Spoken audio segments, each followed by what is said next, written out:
figura de Cajal es de una magnitud inconmensurable, ¿no? Es como Newton o como Darwin, es una de las figuras más señeras. Por lo que él descubrió la neurona y cómo funciona la neurona, y sobre todo, y por encima de todo, me parece a mí, porque de sus intuiciones y de sus reflexiones surgieron un montón de hipótesis que hicieron nacer la auténtica neurociencia. Y para España, bueno, pues fue el primer premio Nobel que tuvimos, ¿no? Y además de un producto genuinamente español, hecho en laboratorios españoles por un zaragozano afincado en Madrid.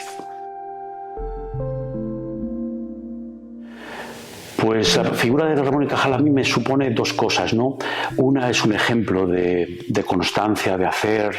Él tiene muchas reflexiones y muchas cosas escritas también para sus jóvenes investigadores, que yo creo que son válidas para cualquiera, independientemente de la disciplina a la que se dedique.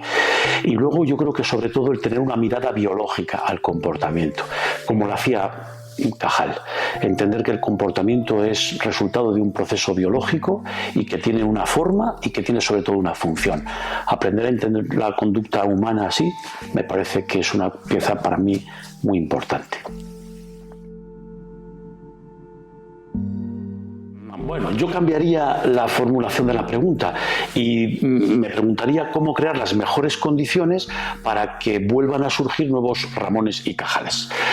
Un Ramón y Cajal es un genio, ¿no? Y en la historia de la ciencia, del arte, de la técnica, pues a veces aparecen genios. Pero de lo que se trata es de crear una base lo suficientemente amplia y bien cuidada para crear las condiciones para que esos genios surjan, ¿no?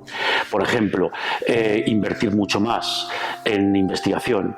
invertir mucho más con fondos públicos, con fondos privados, crear las condiciones para que los jóvenes investigadores, también los investigadores senior, pero sobre todo los jóvenes investigadores puedan desarrollar su tarea y su genialidad sin tener que estar preocupados de otras cosas, el poder asegurar la carrera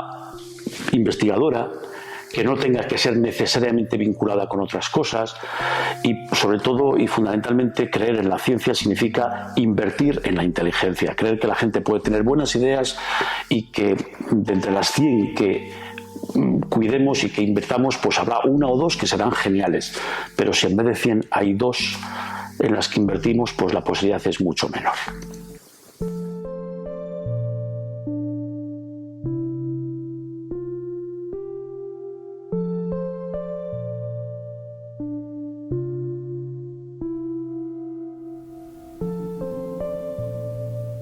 A los neurocientíficos, evidentemente, Ramón y Cajal es una referencia, pero yo voy a hablar desde una perspectiva pues un poco menos conocida,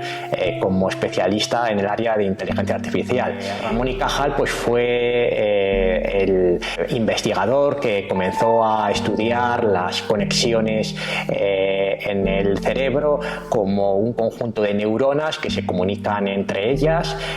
a través de las sinapsis y las dendritas, y ello supuso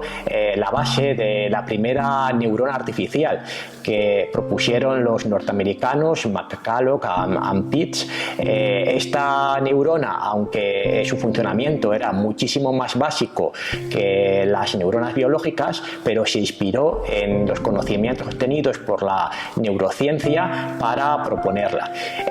Posteriormente se vio que efectivamente esta neurona no podía resolver problemas que aparentemente el cerebro humano pues los puede resolver de manera muy sencilla, y la neurociencia fue proporcionando poco a poco conocimientos que al final inspiraron saltos cualitativos dentro de lo que es el desarrollo de las redes neuronales artificiales.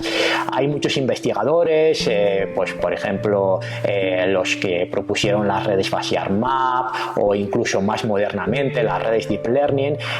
que han sido propuestos bajo el conocimiento o los conocimientos proporcionados por la neurociencia. Por lo tanto, podemos decir que para la inteligencia artificial, efectivamente, Ramón y Cajal también ha puesto las bases que han permitido desarrollar pues, aplicaciones muy potentes. Una cuestión que también me gustaría resaltar es que, curiosamente, esos avances en la inteligencia artificial y en las redes neuronales pues han permitido analizar datos de expresión de las neuronas neuronas cerebrales y han permitido, por ejemplo, pues analizar el envejecimiento del cerebro humano y obtener nuevos conocimientos en enfermedades tan importantes para la sociedad como la neurociencia, cerrando por lo tanto un círculo virtuoso. O sea que realmente podemos hablar de uno de los mayores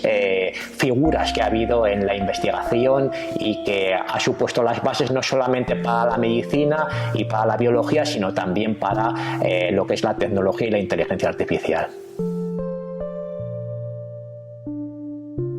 Una frase de uno de los mayores genios de la investigación también, de Einstein, que decía que el conocimiento es limitado. Los conocimientos que proporcionó Ramón y Cajal evidentemente han sido totalmente claves para después el avance de la neurociencia, de la tecnología, etcétera, pero yo creo que los métodos de investigación pusieron las bases de lo que es la ciencia moderna y de lo que es la investigación rigurosa y precisa. Para mí es un referente en cuanto a los métodos de investigación, además de los conocimientos que nos ha proporcionado. Y por último, algo que yo creo que nos toca a todos los investigadores que hemos tenido que desarrollar proyectos con medios limitados,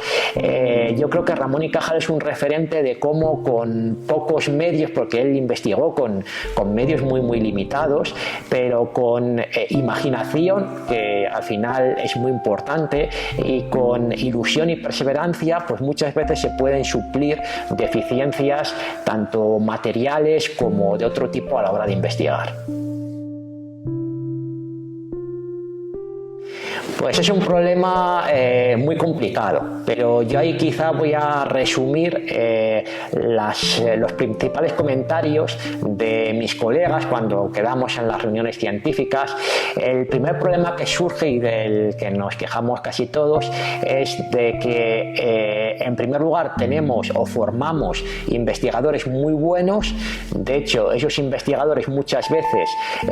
o quedan en España o en gran parte emigran a otros países y tienen un rendimiento excelente, pues a nivel de lo que puede ser un premio Nobel, etcétera. ¿Por qué tenemos esa emigración tan fuerte de talento a otros países? Pues yo creo que es porque muchas veces hay falta de medios, no solamente medios materiales, sino a veces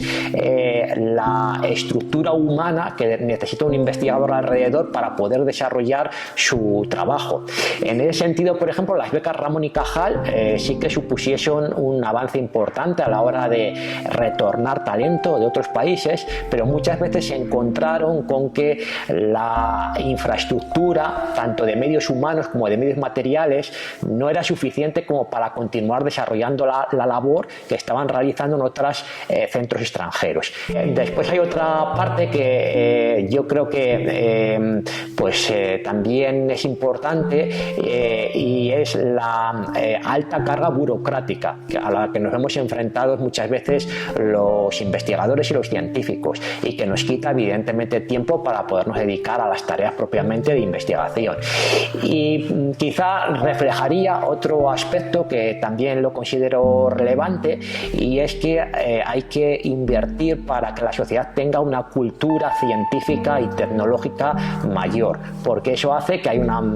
mejor valoración de los científicos y al final pues que haya más vocaciones en la dirección pues de dedicar una vida entera a la ciencia.